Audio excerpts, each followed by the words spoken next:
Assalamualaikum, balik lagi di channel jam 12. Oke, kali ini aku nerusin alur cerita dari manhwa Rise from the Rebel part 36. Langsung saja kita masuk ke ceritanya. Sebelumnya, Zovan sudah bertemu dengan Mu Yin Yue dan Gu Zhaohan yang berada di kediaman keluarga Mu. Zovan menjadi target assassin dan dengan mudah memberikan serangan kuat pada keempatnya. Orang ini di dalam hatinya kesal dengan siapa yang menyuruh mereka untuk menargetkan Zovan. Mereka tidak diberitahu kekuatan Zovan. Hasilnya, dia dan rekannya saat ini terluka hanya karena satu serangan. Zovan bilang akan memberi mereka 5 detik untuk memikirkannya. Zovan sudah mulai menghitung, tapi saat sudah di angka 3, terjadi ledakan susulan, membuat Zovan menoleh ke arah ledakan itu. Orang ini senang ledakan itu terjadi di waktu yang tepat.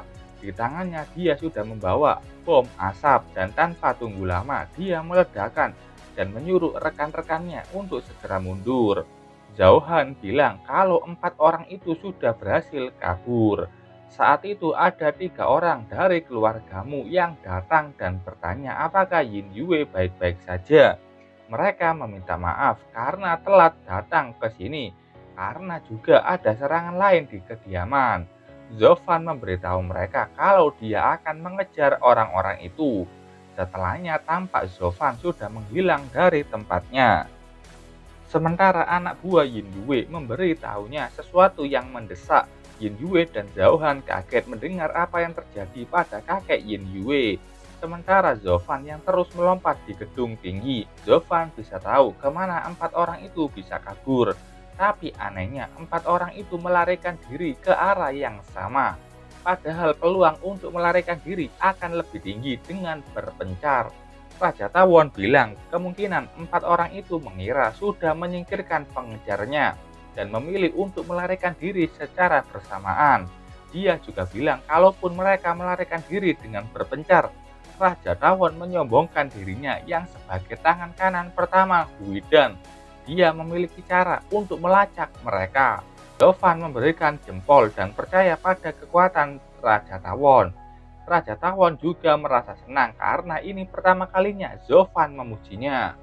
Zovan bilang mereka itu berani secara terang-terangan membuat masalah di kota Jinhai dan harus segera melumpuhkan 4 orang itu dan melihat apa yang mereka lakukan. Saat itu Zovan merasakan adanya aura yang sama dia rasakan saat berada di kediamanmu. Zovan melihat ke bawah dan di situ ada satu manusia yang sedang melawan 3 monster. Monster ini berjenis Inferno Flying Serpent dengan tingkat Raja Monster Pemula. Zovan kaget kenapa ada Raja Monster Pemula yang menyusup ke kota Jinhai. Kalau dalam kondisi ini seharusnya alarm kota sudah berbunyi. Zovan juga melihat siapa target monster itu. Namanya Mu Sanzo, kakeknya Mu Yin Yue, seorang ahli terbaik di keluargamu dan kekuatannya di ranah puncak intermediate Wargot. BTW di sini Zovan belum tahu kalau Mu Sanzo ini kakeknya Mu Yin Yue. Sanzo bilang akhirnya berhasil menyusul mereka. Kayaknya Sanzo keluar dari kediaman untuk mengejar monster ini. Sanzo meningkatkan kekuatannya. Dia tahu tidak akan bisa melarikan diri, jadi harus bertarung untuk hidupnya. 3 Inferno Flying Serpent sudah maju ke Sanzo. Terjadi ledakan karena adu serangan di antara mereka. Saat itu Flying Inferno Serpent melihat adanya bayangan yang berhasil keluar dari asap. Yang ternyata itu adalah Zovan yang berhasil menyelamatkan dan membawa kabur Mu Sanzo. Zovan bertanya apakah dia baik-baik saja dan memberikan sebuah ramuan penyembuhan. Sanzo berterima kasih dan bilang harusnya tidak perlu diselamatkan. Monster itu bukan hal mudah dihadapi anak muda seperti Zovan. Sanzo menyuruh Zovan untuk pergi setelah melihat 3 monster itu sudah mendekat. Zovan menyuruh Sanzo mundur untuk menyembuhkan lukanya terlebih dulu. Biar aku yang mengurus sisanya. Zovan melompat menyiapkan Flaming Sword. Katanya 3 monster itu bisa bertarung bersama-sama karena Zovan sedang buru-buru. Flaming Sword sudah terbentuk Zovan menyiapkan kuda-kudanya dan dua tebasan menyilang. Zovan berhasil menghabisi 3 Inferno Flying Serpent. Melihat itu Sanzo kaget bukan main. Katanya Sanzo ini baru keluar dari menyendiri yang dia lakukan selama 10 tahun dan bertanya-tanya apakah anak muda di zaman sekarang sangat hebat. Zovan bilang ke Sanzo sudah mengalahkan monster itu dan mau berpamitan karena Zovan masih banyak yang perlu dilakukan. Tapi saat itu Zovan menoleh ke samping. Ada banyak orang yang mengelilingi tempat Zovan berdiri. Mereka bilang targetnya sudah terlihat dan lakukan pengepungan penuh. Orang ini bilang tak menyangka kedua target mereka tertangkap pada saat yang sama. Dan ini waktu yang tepat untuk mengalahkan mereka. Zovan bilang terlalu ceroboh, 4 orang itu ternyata mempunyai bala bantuan. Sanzo juga tidak menyangka mereka banyak sekali orang yang kuat dan pasti bersekutu dengan pasukan lain untuk membunuhnya. Dan dia ingin bilang ke Zovan, tapi keduluan sama Zovan yang meminta maaf. Karena dirinya saat ini Sanzo malah ikut terlibat. Dan Zovan akan tanggung jawab membuat Sanzo aman. BTW Zovan di sini belum tahu kalau Mu Sanzo kakeknya Mu Yinyue dan juga menjadi target 4 orang itu, sama seperti dirinya. Di dalam hati Zovan memikirkan apa yang harus dilakukan karena lawan yang banyak dan juga adanya Sanzo yang tua, maka lebih baik mundur saja. Raja Tawon menasehatinya, Pak tua ini ada yang nggak beres dan mereka tidak tahu asal usulnya. Zovan mengetahui itu, tapi karena sudah bertemu di sini, maka Zovan tidak bisa meninggalkannya. Sanzo bilang Zovan bisa meninggalkannya saja. Mereka ini punya banyak orang yang kuat dan terlalu bahaya untuk Zovan saat bersamanya. Zovan menepuk pundak Sanzo dan mengaktifkan Ghost Face Covering, skill yang bisa menyembunyikan keberadaan. Saat itu Zovan dan Sanzo menghilang dari tempat, membuat para assassin itu kaget. Mereka bingung teknik macam apa yang digunakan Zovan dan dia menyuruh rekan-rekannya memeriksa sekeliling. Targetnya pasti tidak pergi jauh. Setelahnya banyak laporan mengatakan kalau mereka tidak berhasil menemukan di mana Zovan. Orang ini pun kesal, bagaimana mungkin mereka bisa lenyap begitu saja. Si pirang ini bilang mereka pikir bisa kabur begitu saja. Dan aku serahkan padamu untuk melacak anak itu, katanya sambil menoleh ke orang di belakang. Orang itu membuka jubahnya dan seketika itu muncul banyak sekali monster berukuran kecil, seperti serangga monster. Dan itu pun sudah menyebar ke seluruh kota untuk mencari keberadaan Zovan. Sementara itu Zovan yang sedang bersembunyi di balik salah satu gedung. Kalau di jarak segini, Zovan yakin pasti sudah aman. Sanzo memuji teknik hebat milik Zovan dan bertanya teknik apa itu. Zovan sendiri sedang fokus melihat kondisi area di sekitar yang sudah tertutup. Zovan awalnya ingin kembali ke dalam kota, tapi melihat kondisinya sekarang itu sama saja masuk ke kandang macan. Zovan harus mencari tempat untuk Sanzo beristirahat dan setelahnya Zovan bisa merencanakan langkah selanjutnya. Saat itu Zovan merasakan ada yang tidak beres. Zovan menebas salah satu monster serangga. Kata Sanzo, Survely Lance, Inferno Flying Serpent, sebut saja monster serangga. Sanzo melihat ke langit, monster serangga itu tampak sudah menuju ke tempatnya dan mereka sudah ketahuan. Zovan ingin menggunakan Ghost Face Covering sekali lagi, tapi dia terlambat karena monster serangga itu mencegahnya dengan menabrakkan diri ke arah Zovan. Zovan kaget saat melihat serangga ini bisa menekan kekuatan dari Raja Tawon. Raja Tawon bilang karena Ghost Face Coveringnya sudah tertekan, dia tidak bisa mengaktifkannya lagi untuk saat ini. Pengejar lainnya melihat ada ledakan di arah lain dan segera menuju ke sana. Karena sudah tidak bisa sembunyi, Zovan bilang ke Sanzo harus menerobos dengan paksa. Sanzo tersenyum dan bilang sebuah kehormatan bisa bertarung dengan Zovan. Dan jangan khawatir, orang tua ini masih bisa bertarung untuk 300 ronde lagi. Zovan tersenyum senang dan meningkatkan kekuatannya juga. Keduanya melihat monster serangga dalam jumlah banyak sudah tiba, begitu juga para pengejar lainnya. Saat itu Zovan menoleh ke belakang dan melihat adanya satu pintu di gedung yang terbuka. Ternyata itu adalah Kifei. Dia memanggil Zovan. Zovan pun kaget dengan kemunculan Kifei di sana. Kifei melemparkan bom asap ke arah Zovan dan menyuruh Zovan untuk mengikutinya. Berkat asap besar yang menutupi area di sana, pengejar ini bilang target mereka sudah benar-benar menghilang, yang artinya Zovan dan Sanzo berhasil lolos. Sementara itu Zovan dan yang lainnya ternyata berada di rel bawah tanah. Zovan berterima kasih ke Kifei yang membantunya. Kifei bilang tidak masalah, karena keributan itu Kifei pergi untuk melihat dan tidak menyangka akan bisa bertemu Zovan di sini. Kifei bertanya, "Pak Tua, bagaimana aku harus memanggilmu?" Dengan senyum dan berbohongnya, dia bilang namanya Niu Yu. Kifei menerima itu dan memperkenalkan dirinya juga. Sanzo kaget mendengar nama Kifei dan bertanya apakah dia benar Kifei. Kifei pun membenarkannya. "Kamu tidak menduganya kan? Orang yang pernah mencoba membunuhmu dan sekarang aku malah menyelamatkan nyawamu." Itu cukup ironis. Setelah itu mereka sampai di markas rahasia Kifei. "Selamat datang di tempatku," kata Kifei menyuruh keduanya masuk. Sampai di dalam terlihat Zovan menunggu di depan ruangan. Di dalamnya ada Sanzo yang berbaring dan Kifei yang mencoba mengobatinya. Zovan juga melihat sebuah televisi yang menyiarkan berita. Di berita itu, keluargamu yang ada di kota Jinhai terjadi penyerangan dan tuan besar keluargamu atau Mu Sanzo terluka parah. Polisi pun sudah mulai melakukan penyelidikan. BTW di sini aku baru tahu kalau di manhwa ini ada polisi. Lanjut, Zovan bingung. Geng yang menyerang itu mengincar tuan besar keluargamu. Tapi kenapa Zovan dikepung banyak orang kuat tadi?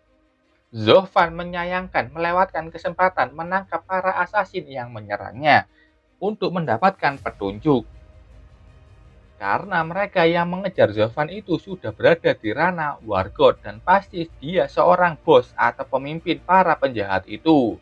Zovan berencana akan pamitan setelah Kifei merawat Pak Tua itu. Di dalam tampak Sanzo meminta Kifei lebih tenang dalam merawatnya. Kifei membawa pisau bedak dan bilang, "Jangan khawatir, aku akan menanganinya." Sanzo bertanya, "Apa kau benar-benar ingin membunuhku?" Kifei menjelaskan sulit membunuh Sanzo dalam keadaan normal. Tapi sekarang dia melihat Sanzo terluka parah. Dan ini kesempatan bagus membunuh Sanzo. Sanzo mendengar kalau Kifei keluar dari Nightmare Serpent lebih dari 1 dekade yang lalu dan memulai hidupnya yang baru. Dan dia tidak berharap sifat Kifei akan berubah dan mempersilahkan membunuhnya saja. Dan setelahnya Kifei memulai perawatannya. Zovan yang melihatnya berharap itu baik-baik saja. Setelahnya terlihat Sanzo yang sudah terlilit perban.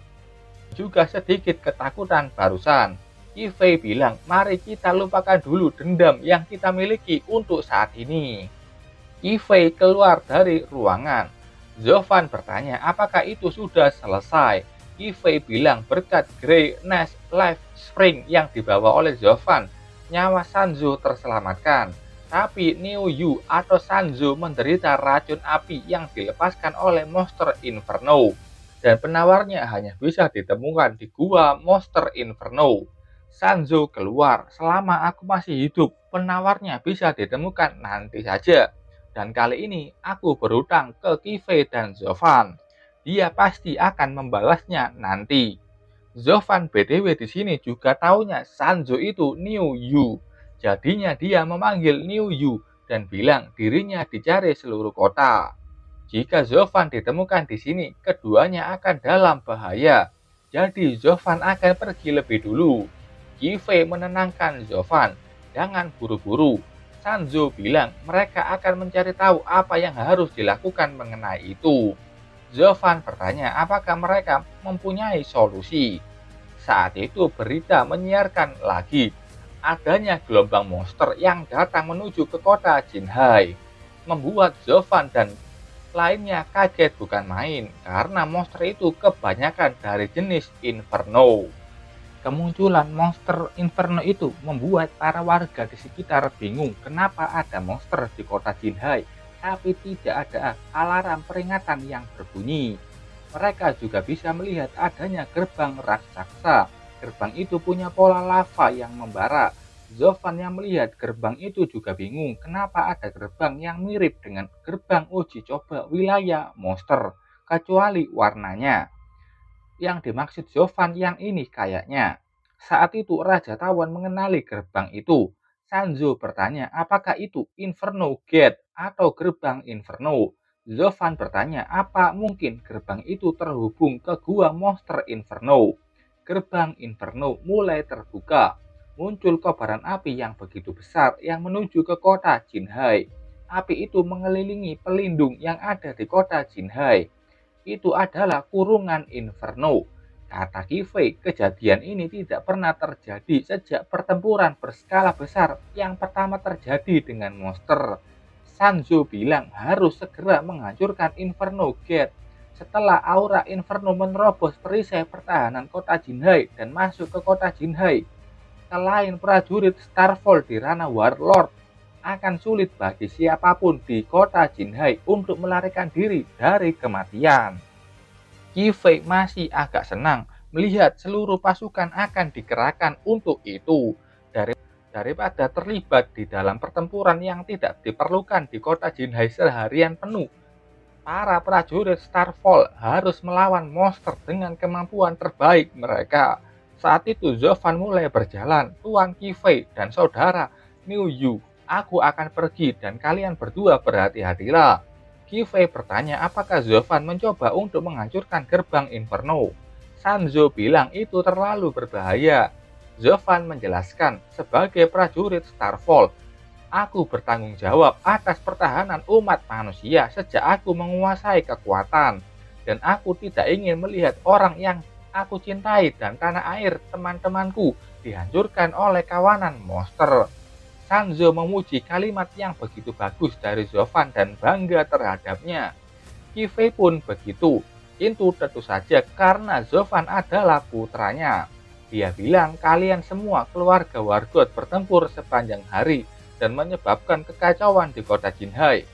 Kifei bertanya, situasi ini ada hubungannya dengan geng yang mengincar Sanzo. Dan Kifei juga dari awal sudah tahu kalau Niu Yu adalah tuan besar dari keluargamu atau Mu Sanzo. Sanzo mengira Fan Junxiong paling tidak akan memanggil monster peringkat raja ke kota untuk menghadapinya.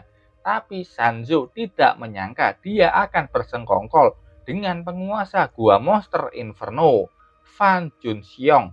Ini kayaknya nama ayah Fan Gang. Sanzo melihat Kifei berjalan dan bertanya, kau mau kemana?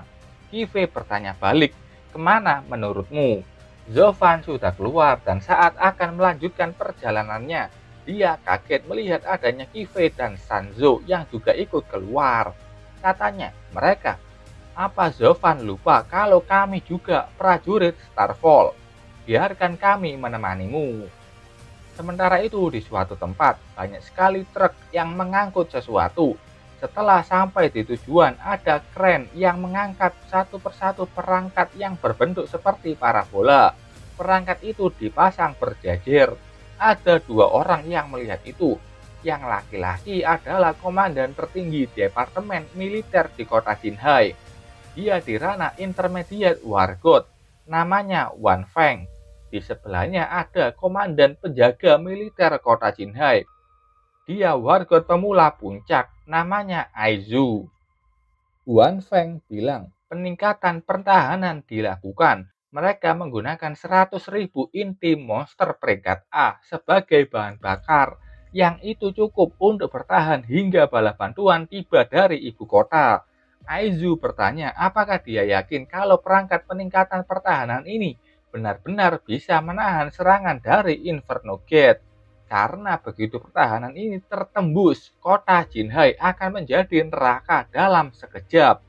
Sebagai komandan tertinggi, Wan Jiang tidak bisa disalahkan untuk hal ini. Wan Jiang menenangkan, situasi ini telah disimulasikan sejak lama selama latihan, dan skema ini sangat mudah dilakukan. Perangkat itu sudah mulai diaktifkan. Perangkat itu sudah berhasil meningkatkan kekuatan pertahanan kota Jinhai.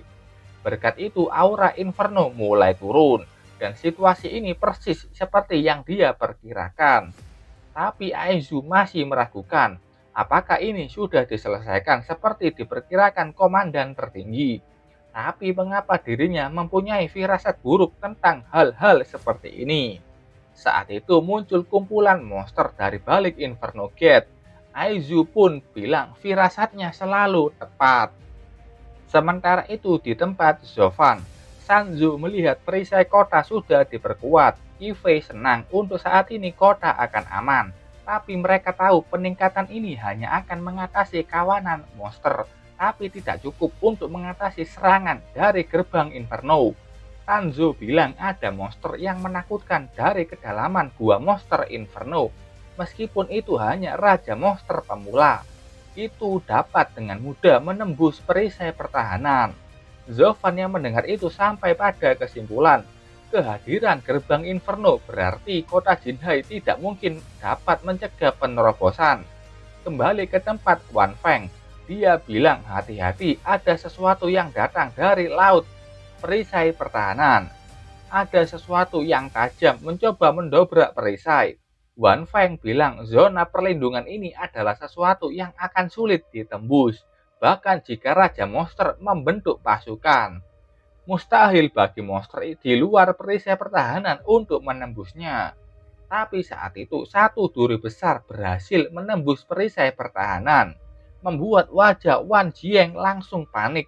Dia sudah bangga dengan itu, tapi dengan mudahnya tertembus. Yang berhasil menembusnya adalah Raja Monster pemula dengan nama Flamespine Turtle, kura-kura Inferno. Ditemukan di kedalaman gua monster Inferno saja. Monster ini adalah ahli dalam pertahanan, tapi kemampuan bertarungnya tidak terlalu kuat. Dan juga Flaming Spins atau duri monster ini merupakan senjata yang sangat hebat untuk menembus perisai pertahanan kota. Aizu yang melihat itu kaget juga dan bingung kenapa harus monster itu yang tiba-tiba muncul. Katanya Flamespine Turtle jarang terlihat. Aizu melupakan keberadaan spesies itu. Monster ini adalah mimpi buruk bagi kota dan warganya. Kura-kura itu sudah masuk ke dalam kota Jinhai. Wan Feng memberitahu ke semua prajurit Starfall untuk semuanya yang di ranah Wargot ikut dengannya untuk memblokir serangan kawanan monster itu. Ada 5 orang Wargot yang terbang. Mereka mengejek Wan Feng yang terus membual tentang perisai pertahanan kota dan yakin kalau mereka bisa menghancurkan gerbang Inferno dan mengalahkan kawanan monster yang akan datang. Setelah itu, mereka terus berusaha mengalahkan satu Flamespine Turtle, tapi serangan demi serangan mereka tidak ada efek sama sekali. Cangkang kura-kura itu begitu kuat dan tebal. Bahkan setelah itu duri di cangkang itu terbang dan meledak ke segala arah. Banyak Starfall Warrior yang menjadi korban ledakan itu. Aizu mendatangi Wan Feng. Katanya mereka tidak bisa terus menambah jumlah korban dan meminta memerintahkan evakuasi barisan pertahanan pertama. Mereka harus mundur ke garis pertahanan kedua. Itu adalah saran yang sangat bagus. Melihat Flamespine Turtle yang tidak hanya satu saja sudah menerobos dan menghancurkan apapun yang dia lewati dengan tubuh besarnya. Wan Feng menyuruh mereka semua untuk segera mundur ke garis pertahanan kedua, serta membawa yang terluka dan mundur secara bersamaan.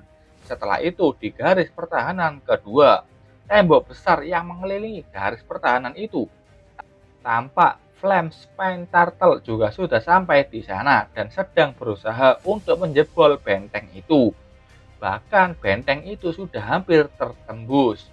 Wan Feng memikirkan apa yang terjadi jika monster itu masuk ke dalam kota Jinhai. pastinya kota Jinhai akan menjadi neraka. Sementara Aizu memimpin evakuasi untuk orang-orang yang terluka agar segera menuju ke garis pertahanan ketiga. Aizu menyadari garis pertahanan kedua tidak akan lama ditembus, jadi dia ingin memindahkan yang terluka ke garis pertahanan ketiga sebelum berkonsentrasi pada pertarungan sampai mati dengan kawanan monster. Saat itu dia melihat ada retakan di bawah tanah, dan yang muncul adalah Flame Spine Turtle. Aizu kaget monster ini berhasil menembus pertahanan dengan menggali tanah. Aizu menyuruh semua prajurit di sana untuk bertarung. Aizu meningkatkan kekuatannya untuk menahan satu serangan yang akan datang. Tapi hasilnya Aizu langsung terlempar dan menabrak tembok dengan begitu keras. Dan dia pun sudah pasrah tidak akan bisa melarikan diri lagi. Tapi saat itu ada satu tebasan api yang datang. Dan tebasan itu berhasil membuat Flame Spine Turtle terdorong. Aizu yang tidak tahu siapa itu bertanya siapa yang datang. Yang datang ternyata Zovan, Kifei, dan Sanzo. Berkat serangan dari Zovan, satu turtle itu terbang menabrak tembok. Aizu kaget bukan main, orang itu membunuh Flame Spine Turtle dengan satu tebasan pedangnya. Aizu bertanya, orang itu siapa? Dengan penampilan esentriknya, Sanzo mendatanginya. Selamat malam, Nona cantik. Biarkan aku membantumu. Kifei menyadarkan Sanzo yang terus menggoda perempuan. Padahal masih banyak musuh yang terus muncul.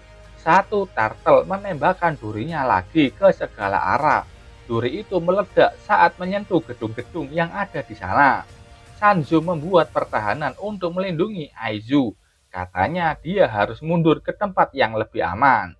Zovan menyuruh keduanya duluan saja. Zovan akan menjaga bagian belakang. Ada satu turtle yang siap memakan Zovan.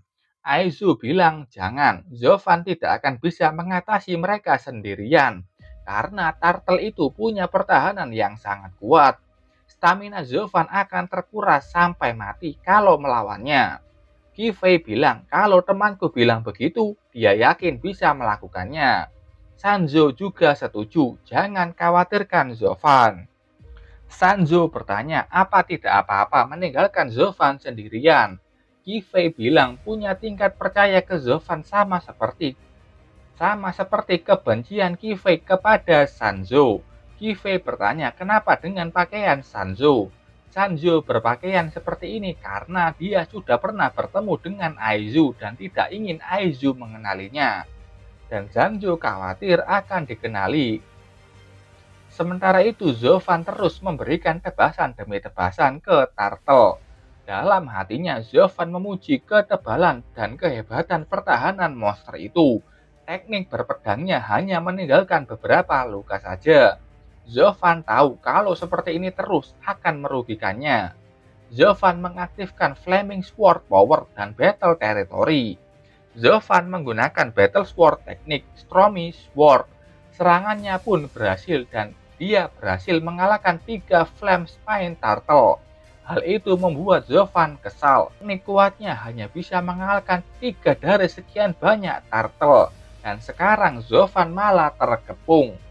Flame Spine Turtle terus bermunculan. Sementara itu di atas gedung tinggi, geng yang mengincar Zovan melihatnya dari sana. Mereka senang melihat kebodohan Zovan yang memilih melindungi kota Jinhai dengan bertarung melawan Flame Spine Turtle. Mereka mengejek Zovan, kebodohan itu akan membuat Zovan mati konyol. Orang pirang ini berpikir Zovan akan menjadi ancaman bagi mereka, tapi dia tidak menyangka Zovan akan mati dalam kawanan monster itu. Demi rasa keadilan yang sangat konyol, setidaknya itu menyelamatkan mereka dari masalah. Si pirang ini masih memuji Zovan, tapi dua rekannya yakin Zovan tetap akan mati kelelahan setelah melawan mereka. Si pirang menyuruh rekannya segera pergi karena mereka masih harus berurusan dengan orang-orang dari keluargamu. Sementara itu di tembok garis pertahanan kedua, tampak lautan magma muncul di bawah kaki Zovan. 5 Flame Spine Turtle mengepung Zovan yang ada di tengah-tengahnya. Aizu bertanya apakah Zovan akan baik-baik saja. Kifei tahu itu adalah senjata pembunuh raja Flame Spine Turtle. Flame Spine Dissolving Magma Swarm. Sanzo khawatir dengan kondisi Zovan saat ini. Zovan yang ada di sana merasakan keanehan. Zovan seperti terjebak di dalam lautan magma dan dia tidak bisa keluar dari situ. Raja Tawon memberitahu kalau Zovan bisa menggunakan Ghost Face Covering untuk mundur. Tapi Zovan bilang kalau begitu kawanan monster ini akan masuk ke kota Jinhai dan maka kota Jinhai akan selesai. Zovan akan bertahan sedikit lebih lama, setidaknya sampai Zovan tahu kelemahan monster ini. Turtle ini mulai menembakkan duri peledak ke Zovan. Dengan segala kemampuannya, Zovan menahan dan menangkis setiap duri peledak itu. Zovan sudah kelelahan, dia sudah menggunakan banyak kekuatannya dan harus segera mundur. Saat itu Zovan merasakan ada sesuatu yang aneh di dalam dadanya seperti terbakar. Itu Flaming Sword Pendant yang mulai bercahaya. Sistem muncul. Flaming Sword Pendant aktif karena ada kesempatan khusus. Zovan dapat menggunakan 100 poin atribut untuk mengaktifkannya. Apakah Zovan mau? Tentu saja Zovan bilang jangan tanya lagi. Hal yang tidak masuk akal di dalam kondisi seperti ini. Zovan mengaktifkan itu sekarang juga. Ada aura api dari Flaming Sword Pendant dan itu mulai masuk ke dalam kepala Zovan. Zovan sudah merasakannya dan tahu ini adalah versi lanjutan dari Battle Sword Teknik. Zovan membuka matanya. Pedang Retribution menyala terang dan tekniknya ini bernama Splendid Flaming Sword atau pedang menyala yang indah.